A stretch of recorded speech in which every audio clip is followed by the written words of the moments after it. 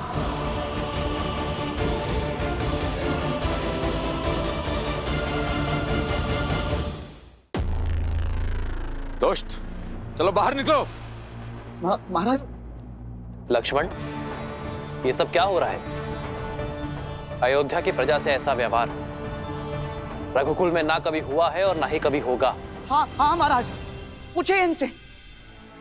प्रभु राम को ईश्वर की भांति पूजने वाली उनकी प्रजा को अपने राजा से क्या एक प्रश्न पूछने का अधिकार नहीं है महाराज?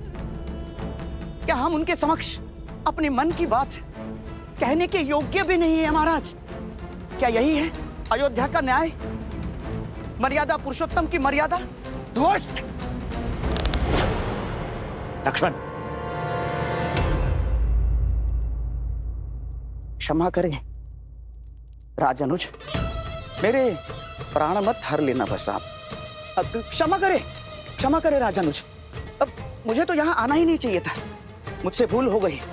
मुझे तो तभी समझ जाना चाहिए था जब आपके सैनिकों ने मुझे धक्के मारकर बाहर खदेड़ दिया था महाराज। अब क्षमा करें, परंतु आप चिंतित ना हो, मैं अब बाहर जाने के लिए सज्ज हूं महाराज। लक्ष्मण, ये हो क्या रहा है? रामराज्य की जो कल्पना मैंने की है उसमें हर व्यक्ति को अपनी बात रखने का, अपना मत रखने का अधिकार है।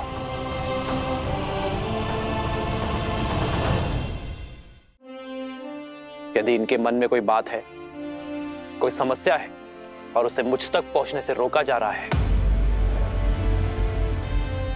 तो ये राम और रामराज्य दोनों की हार है। उत्तर दो लक्ष्मण, मेरी प्रजा को मुझ तक आने से रोकने का अधिकार किसने दिया तुम्हें? कौन होते हो तुम? राजा और राज्य के मध्य के सेतु को तोड़ने वाले।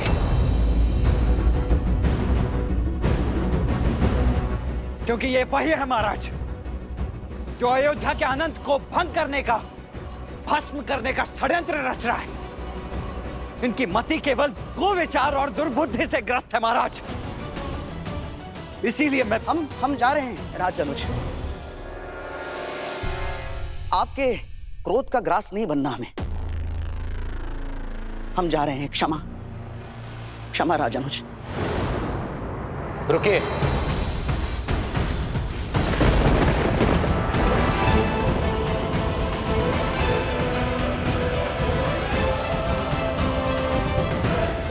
भयभीत होने की आवश्यकता नहीं है, जो कहना चाहते हो कहो। भैया, स्वयं आपका मन स्वच्छ है, इसीलिए इनके भीतर की मलिनता को देख नहीं पा रहे हैं। किंतु वास्तविकता यह है कि ये पाप से भरे कलंकित हैं ये सब के सब। लक्ष्मण ने उचित कहा महाराज, इनके प्रश्न आधारहीन है। मेरा धर्म इस पावन सिंहासन के साथ जुड़ा है भरत, और मैं अपने धर्म को निभाने के लिए प्रतिबद्ध हूं। यहां उपस्थित प्रत्येक अयोध्यावासी मेरे लिए मेरी संतान की भांति है, मेरे परिवार का अभिन्न अंग है, और मैं अपने परिवार के हर सदस्य की बात सुनूंगा। कहो, क्या कहना है तुम्हें?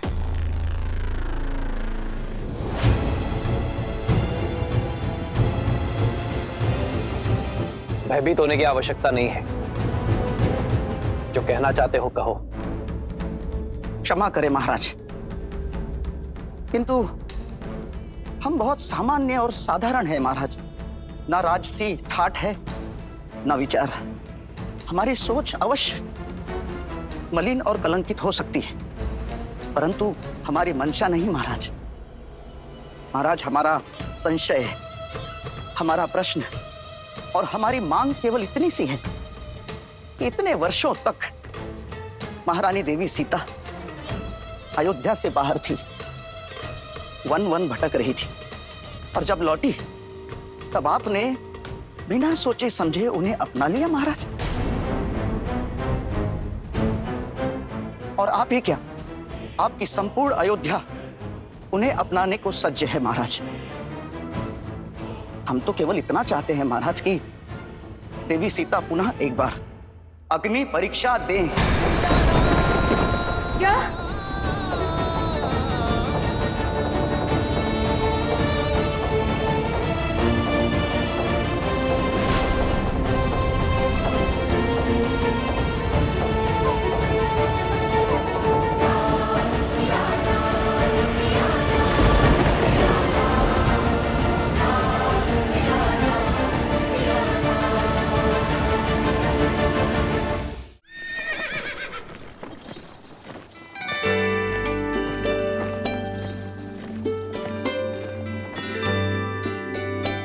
राजभोग और मधु का पुआ। लगता है सबकी सूची संपूर्ण हो गई है। अरे अभी कहाँ, बहुत स्थान बाकी है, देखिए। अद्भुत। लगता है जिन्हें आज तक कोई ना हरा पाया, उन अजय अमर हनुमान जी को हम भाई मिलकर पराजित कर देंगे। क्यों? हम उनसे अधिक बोझ करेंगे। अब तो संपूर्ण संसार ये सत्य जान चुका है कि आप दोनों रघुवंश के वंशज हैं। तो फिर ये बलकर क्यों, राजसी वस्त्र क्यों नहीं? जो माता हमसे पहले हमारा हर दुख झेलती है, हम उनसे पहले उनसे सुख की अनुभूति कैसे ले? अपनी माता वलकर में तप कर रही हैं और हम राजसी वस्त्र पहन ले, ये तो असंभव है। पर निश्चिंत रहो, सब सज्ज है। मन से तो रघुवंशी थे ही, एक बार माता राजसी वस्त्र धारण कर ले, उसी के पश्चात हम तन से भी राजसी हो जाएंगे।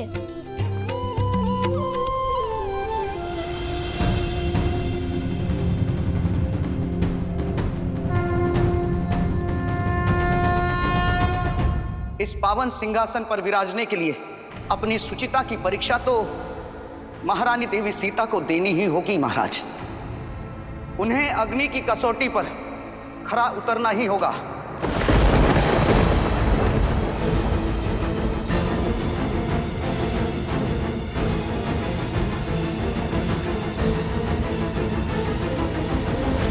महाराज, मैं आपका कष्ट समझता हूं महाराज, परंतु क्या करें, बालपन से ही अयोध्या से, रघुवंश से यही प्रेरणा पाई है कि अपने मन की बात मुख पर लानी ही चाहिए, और वो भी किसी लाग लपेट के और बिना किसी छल कपट के।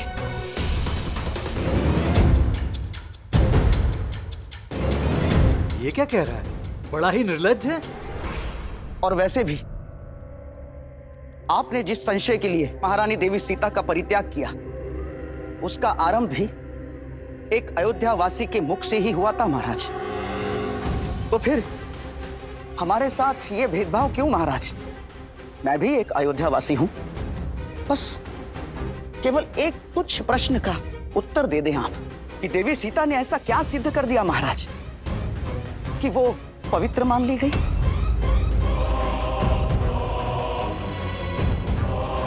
और उन्हें पुनः अयोध्या में वास करने की आज्ञा मिल गई। ये अनर्गल बातें कर रहा है। महाराज, आप चुप क्यों हैं?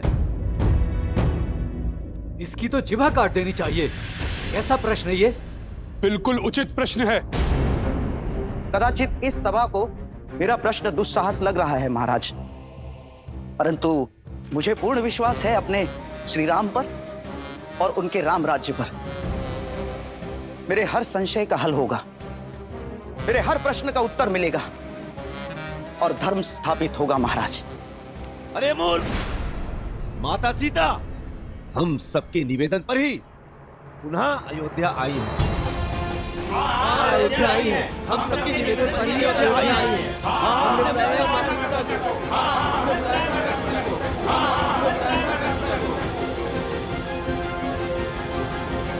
माना कि ये गुहार अयोध्या से ही उठी थी, किंतु महाराज भावों के भंवर में बहकर मानव क्या कुछ नहीं कर जाता। जैसे अपनी सीता मां के मान के लिए आपके अनुज लक्ष्मण ने आज आप ही की सभा का अपमान कर दिया महाराज, और एक अयोध्यावासी पर ही बाण तान दिए। तो जब वो स्वयं रघुवंशी होकर भी अपने भावों से हार सकते हैं, तो हम तो साधारण प्रजा है महाराज। बुद्धिमानी की बात की, किंतु तुम अयोध्या नरेश के सामने खड़े हो यहाँ जो भी निर्णय होते हैं उसमें सबसे ऊंचा स्थान धर्म को दिया जाता है, और इसकी मर्यादा भी मत भूलो। जो कहना है स्पष्ट कहो। यही कि हमें देवी सीता की पवित्रता का प्रमाण चाहिए।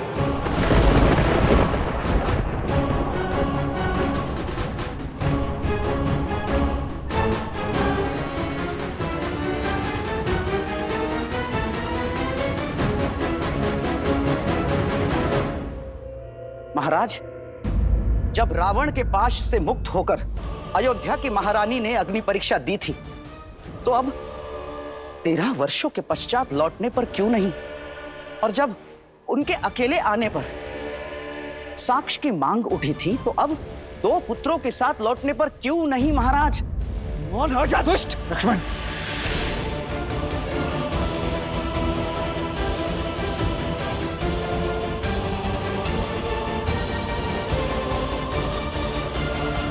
ये कैसा घोर कलंक लगा रहा है महारानी पर। तो अब आप ही बताइए कि दुविधाओं के इस धुन में यह कैसे सिद्ध हो कि लव और कुश श्री राम के पुत्र हैं?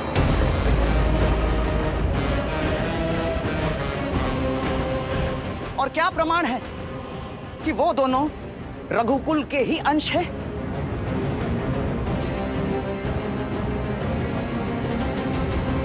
संबंधों में प्रमाण खोजने वाले किसी असुर से कम नहीं होते हैं। मेरी माता का अपमान किया। हनुमान,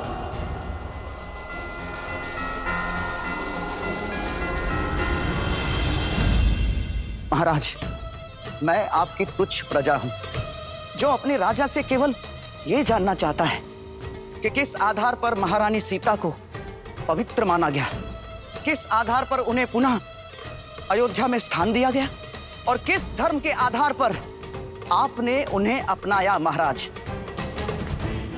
एक पति के या फिर राजा के? भैया, आपने अनगिनत असुरों का वध किया है, परंतु इतिहास साक्षी है कि एक आसुरी सोच समस्त अयोध्या को असुर लोक बना सकती। इसीलिए इस प्रकार की आसुरी सोच और आसुरी सोच रखने वाले का अंत करना ही धर्म है। बुरी सोच का अंत नहीं, परिवर्तन करना आवश्यक है लक्ष्मण। बुरी सोच के भीतर संदेह और अविश्वास का बीज होता है, और सियाराम ने यह कभी नहीं चाहा कि वो बीज पुनः उगे।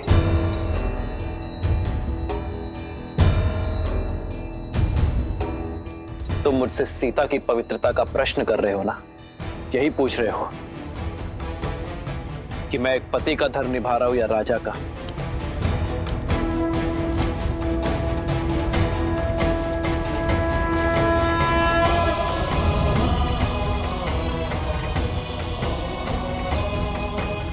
ये धनुष जो मेरा अस्त्र है, ये रघुवंश का रक्षक है। इसमें वायुआस्त्र, भौमास्त्र, वरुणास्त्र, अग्नेयास्त्र और नाभास्त्र, 5 तत्वों का भार सहने की, उसका संधान करने की शक्ति है। मैं सियापति राम एक पति के रूप में आप सभी के समक्ष ये घोषणा करता हूं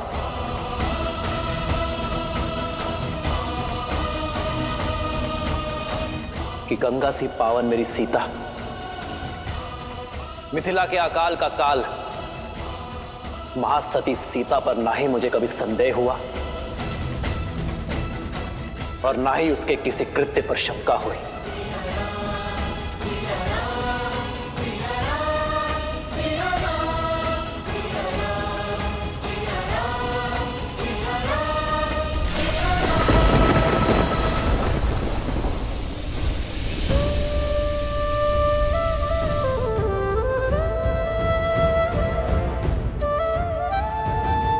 मुझे अपनी सीता की पवित्रता को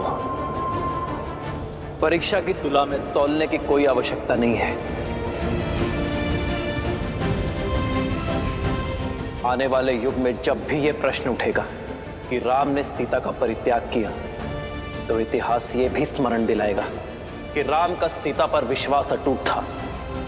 भविष्य ये भी समझेगा कि सीता से वियोग का, उसके वनवास का निर्णय क्यों लिया गया था। ये संसार ये भी जानेगा कि स्त्रियों को समान अधिकार दिलाने के लिए अयोध्या में क्या हुआ था, कि राम का अपनी सीता पर विश्वास ना कभी डिगा था,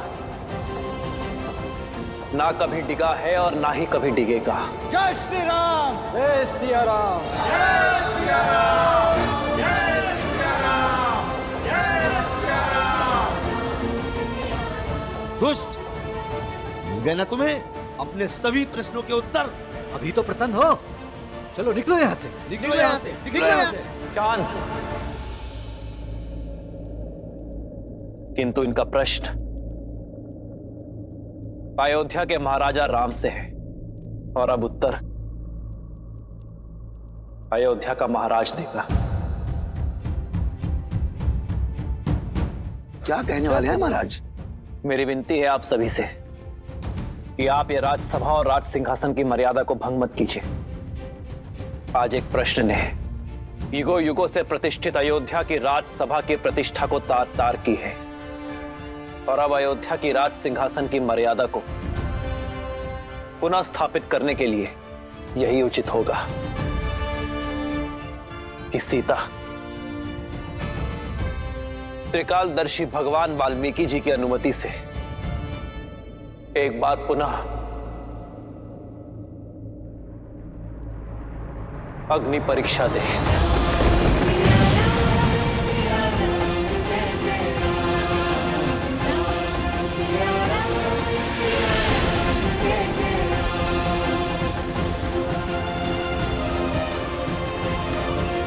लोक अपवाद का अंत हुआ, ये सोचकर सीता को पुनः आगमन की अनुमति दी थी मैंने, किंतु ये प्रतीत होता है कि मेरी प्रजा के मन में शंका अब भी शेष है,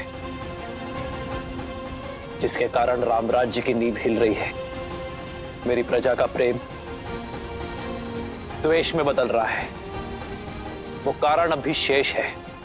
मैं अयोध्या का राजा होने के नाते इस लोक अपवाद को सदा सदा के लिए समाप्त करूंगा, ताकि अयोध्या का महाराज अयोध्या की महारानी सीता को पूरे सम्मान के साथ आदर भाव से अयोध्या के इस राज सिंहासन पर बिठा सके।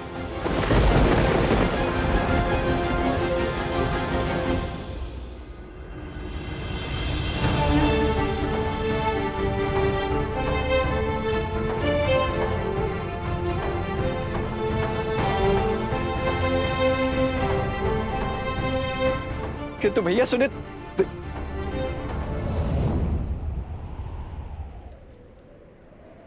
हनुमान, प्रभु, सीता तक ये संदेश पहुंचाना तुम्हारा दायित्व है।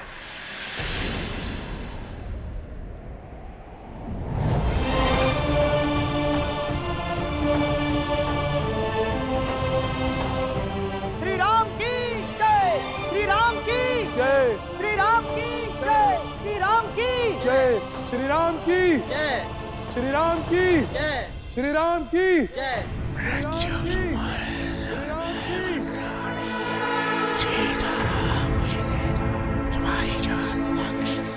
कहा था ना मैंने, सहस्त्रमुख के रक्त में अमृत है राम, और जब तक इस रक्त की एक बूंद भी शेष है तब तक मैं सियाराम को एक नहीं होने दूंगा। ये अग्नि परीक्षा सीता की अंतिम परीक्षा होगी।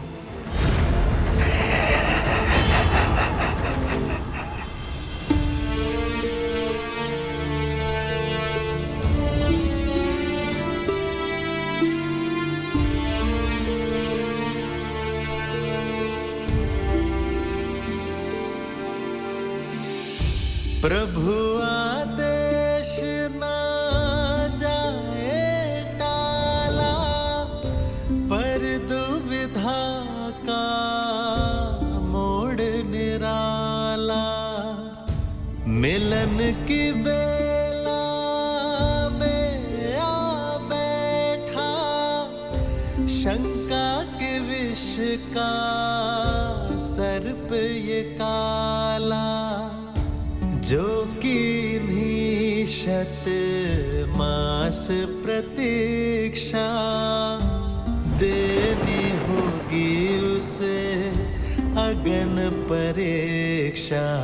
कैसे ये वचन कह दे हनुमान, जिसमें छिपा सीता अपमान। दुविधा डारे क्यों मुझे मेरे राम, राम सिया राम सिया राम सिया राम। माता, मैं क्षमा चाहता हूँ।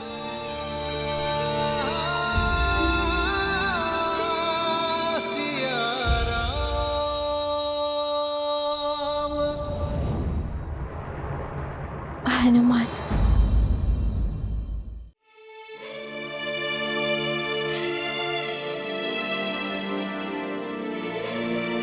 मैं जानती हूँ हनुमान, बहुत अधिक समय लग गया ना मुझे, पर तुम तो अपनी माता को जानते हो।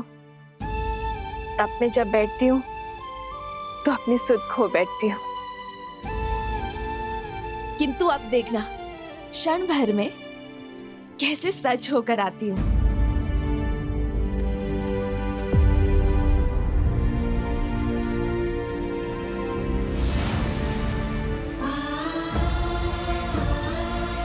हनुमान,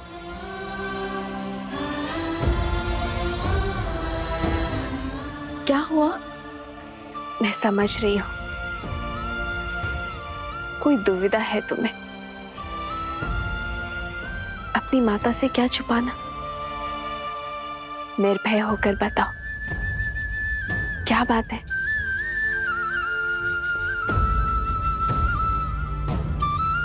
अपना मौन तोड़ो हनुमान।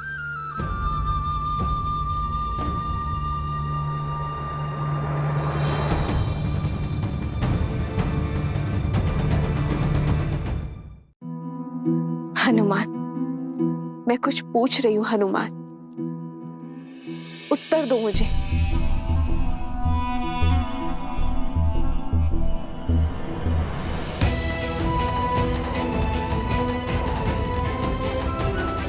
हनुमान, उत्तर दो, ये तुम्हारी माता का आदेश है।